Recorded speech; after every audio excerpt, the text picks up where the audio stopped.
teman-teman, perkenalkan nama saya Rizka Nisa Nur Alim.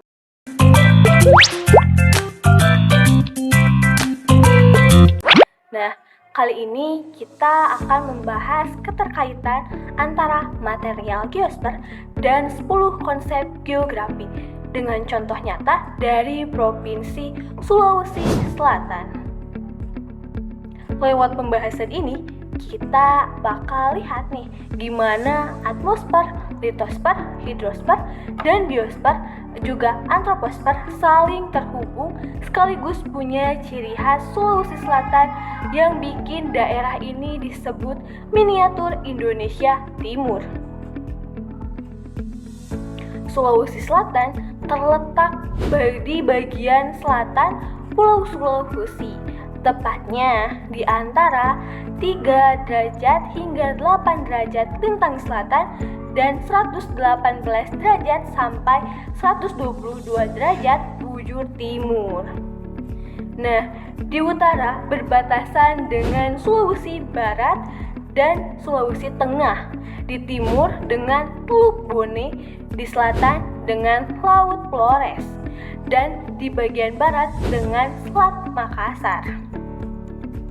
Letak inilah yang membuat Sulawesi Selatan punya keragaman alam dimulai dari gunung, danau, pesisir, sampai budaya masyarakatnya yang sangat unik. Nah, sekarang kita mulai bahas satu persatu yuk. Dimulai dari material geosfer yang ada di Sulawesi Selatan, yaitu yang pertama ada atmosfer. Atmosfer adalah lapisan udara yang mempengaruhi cuaca dan juga iklim. Di Sulawesi Selatan, suhu rata-rata harian berkisar antara 27 sampai 29 derajat Celcius dengan kelembapan udara tinggi dan curah hujan sekitar 2.000 sampai 3.000 mm per tahun tergantung wilayahnya. Wilayah barat seperti Makassar dan Jeneponto itu biasanya cenderung lebih kering dan juga panas. Sedangkan di timur seperti Luwu Timur dan Toraja itu lebih sejuk dan juga lembab. Hal ini bisa dijelaskan lewat beberapa konsep geografi. Yang pertama, konsep lokasi. Karena posisi lintangnya itu mempengaruhi suhu dan pola angin. Yang selanjutnya, konsep jarak. Karena perbedaan antara wilayah pesisir dan pegunungan yang menimbulkan variasi iklim. Nah, yang terakhir itu konsep keterjangkauan. Karena curah hujan yang tinggi di daerah itu kadang membuat akses jalan itu sulit. Nah, ciri khasnya yaitu kombinasi angin muson dan topografi pegunungan bikin Sulawesi Selatan punya musim tanah yang berbeda antar wilayah, terutama untuk padi, jagung, dan kopi. Yang kedua, ada litosfer. Litosfer adalah lapisan batuan pembentuk permukaan bumi. Sulawesi Selatan memiliki pegunungan Latimujung dengan puncak bulu Rantebario 3.478 mdpl, gunung tertinggi di Sulawesi serta dataran subur di Bone dan Wajo. Ini mencerminkan konsep morfologi, yaitu bentuk permukaan bumi yang beragam dari gunung ke dataran rendah. Yang selanjutnya ada konsep nilai kegunaan, karena tanah subur dimanfaatkan untuk pertanian. Nah, yang selanjutnya ada konsep diferensiasi areal, yang mana terlihat dari perbedaan daerah penghasil kopi di Toraja dan penghasil padi di dataran Bone. Ciri khasnya itu ada antara kombinasi dataran tinggi dan rendah menciptakan landscape unik serta mempengaruhi pola pemukiman dan jenis mata pencaharian. Yang ketiga, ada hidrosfer. Hidrosfer itu mencangkup semua air di bumi. Dan Sulawesi Selatan kaya akan itu. Ada Das Jeneberang, Das Walanai, Danau Tempe, Teluk Bone, dan Selat Makassar yang menjadi jalur perdagangan laut. Keterkaitan dengan konsep geografi yaitu konsep keterkaitan antar ruang, karena aktivitas di hulu sungai bisa mempengaruhi kondisi hilir. Yang selanjutnya ada konsep interaksi antar ruang.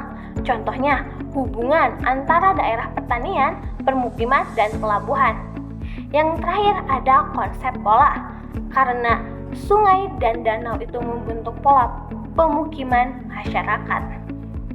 Ciri khasnya yaitu kekayaan sumber air yang mendukung pertanian dan perikanan, tetapi juga membuat beberapa daerah rawan banjir di musim hujan. Yang keempat, biosfer. Biosfer mencangkup semua makhluk hidup di bumi. Sulawesi Selatan termasuk dalam wilayah Wallacea, yaitu daerah peralihan antara flora dan fauna Asia dan Australia, sehingga banyak spesies endemik atau hanya hidup di sini.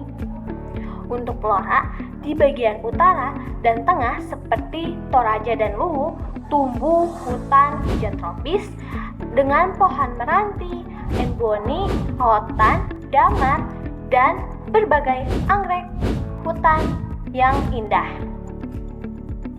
Di pesisir seperti Takalar, Panengkep, dan Kepulauan Selayar terdapat hutan mangrove yang berfungsi menahan abrasi pantai dan menjadi tempat hidup berbagai biota laut. Sementara di pegunungan, vegetasinya itu didominasi oleh pinus dan tumbuhan paku-pakuan yang tahan terhadap suhu dingin. Untuk fauna, Sulawesi Selatan terkenal dengan hewan-hewan khas Wallacea seperti anoa.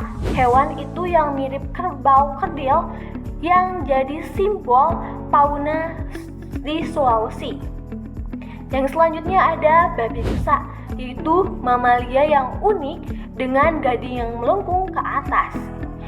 Yang selanjutnya ada burung maleo, yang mana bertelur di pasir panas di dekat pantai. Nah, yang selanjutnya ada kuskus dan tarius, yang mana primata kecil hidup di hutan tropis, serta berbagai jenis burung endemik seperti elang Sulawesi dan burung rangkong. Keterkaitan dengan konsep geografi bisa dijelaskan lewat konsep asosiasi ruang, karena tiap jenis flora dan fauna itu hidup di lingkungan tertentu, misalnya mangrove di pantai dan di pinus di pegunungan. Yang selanjutnya itu konsep nilai kegunaan, karena hasil hutan seperti rotan, daman, dan madu hutan bernilai ekonomi tinggi bagi masyarakat sekitar. Ciri khasnya, keanekaragaman flora fauna endemik ini dan vegetasi tropis yang melimpah menjadikan Sulawesi Selatan adalah sebagai salah satu pusat biodiversitas Indonesia Timur, sekaligus bukti nyata keterkaitan alam dan juga kehidupan manusia. Yang kelima ada atmosfer. Atmosfer adalah lapisan kehidupan manusia. Nah, masyarakat Sulawesi Selatan terdiri atas Bugis, Makassar, Toraja, dan Mandar, masing-masing punya bahasa, adat, dan tradisi berbeda. Aktivitas manusianya menggambarkan konsep aglomerasi, karena kegiatan ekonomi terkonsentrasi di Makassar. Yang selanjutnya konsep interferensi ruang, misalnya hasil bumi dari Bone dan Engkrang dikirim ke Makassar. Yang selanjutnya ada konsep adaptasi, seperti rumah panggung Bugis yang tahan banjir dan nelayan yang menyesuaikan arah angin laut. Ciri khas budaya Sulawesi Selatan itu dimulai dari rumah adat. Rumah adat Sulawesi Selatan Tongkonan, yang mana di Toraja, dan rumah panggung Bugis Makassar. Tarian tradisional yaitu tari Pagelu. dan tari kipas Pakarena. Makanan khas di sana yaitu coto Makassar, sop konro, kaburung, dan barongko. Pakaian adat di sana itu pakaian adatnya baju bodo Bugis Makassar. Nah, upacara adat di sana yaitu Rambu Solo di Toraja yang mana menunjukkan nilai sosial dan spiritual. Semua ini memperlihatkan hubungan erat antar manusia, ruang budaya di Sulawesi Selatan. Dari pembahasan ini, kita simpulkan bahwa lapisan biosfer di Sulawesi Selatan saling berhubungan dan bisa dijelaskan lewat 10 konsep geografi. Atmosfer berbentuk iklim, litosfer menentukan bentuk lahan, hidrosfer menyediakan air, biosfer menumbuhkan keanekaragaman hayati, dan antroposfer menunjukkan bagaimana manusia berinteraksi. Ciri khas alam dan budaya beragam menjadikan Sulawesi Selatan sebagai miniatur Indonesia Timur, tempat manusia dan alam hidup berdampingan secara harmonis.